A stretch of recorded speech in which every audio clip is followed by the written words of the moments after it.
Hello বন্ধুরা, কেমন আছো? আশা করি সবাই ভালো আছো। আমি অনেক অনেক ভালো আছি শ্রীকৃষ্ণের কৃপায়।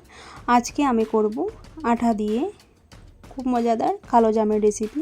তার জন্য এখানে 50 গ্রাম আটা নিয়েছি 25 গ্রাম পাউডার দুধ, একটুখানি বেকিং পাউডার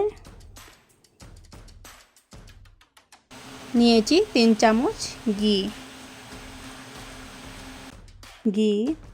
আটা একসাথে খুব ভালোভাবে মিক্স করে নেব। প্রথমত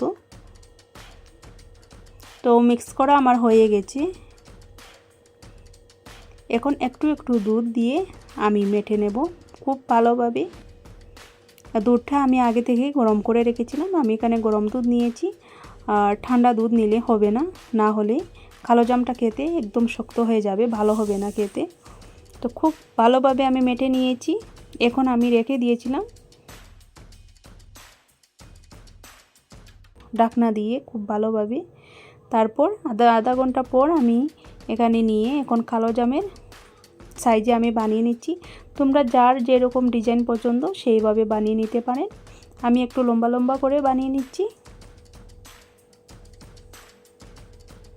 তো দেখো সবগুলো বানানো হয়ে গেছে। এখন আমি চিনির শিরা বানিয়ে নেব। প্রথমে চিনি দিয়ে দিলাম 100 গ্রাম, তারপর মনে হচ্ছে একটু কম হবে চিনি, তো আরও 100 গ্রাম দিয়ে এখানে 200 গ্রাম টোটাল আমি চিনি দিয়েছি। জলটা দিয়েছি 150 গ্রাম। আর এখানে এলাচ নেই বলে আমি একটু লেবু দিয়েছি, তাতে খুব ভালো লাগবে ফ্লেভারটা। গন্ধরাজ লেবু দিয়েছি।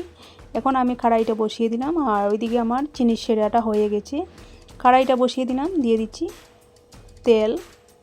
তেলটা গরম হয়ে গেছে। খুব বেশি গরম তেলে দিলে হবে না, একটু ঠান্ডা মধ্যে 50% গরম যখন হয়ে যাবে সেই সময় দিয়ে দেব কালো জামগুলো ফ্রাই করার জন্য। তো ফ্রাই হয়ে গেছে, এখন আমি নামিয়ে নিচ্ছি। দেখো খুব সুন্দর হয়েছে ফ্রাই করা। এখানে লাইটের আলোয় খুব ভালোভাবে বোঝা যাচ্ছে না। এখন আমি চিনির শিরার মধ্যে দিয়ে দেব। তো আমার কালো জামের রেসিপিটা হয়ে গেছে। দেখো কি সুন্দর হয়েছে, খুবই সফট হয়েছে। ভালো লাগলে like, comment, share and subscribe করতে ভুলবেন না। সবাই ভালো থাকবেন, সুস্থ থাকবেন। জয় শ্রীকৃষ্ণ।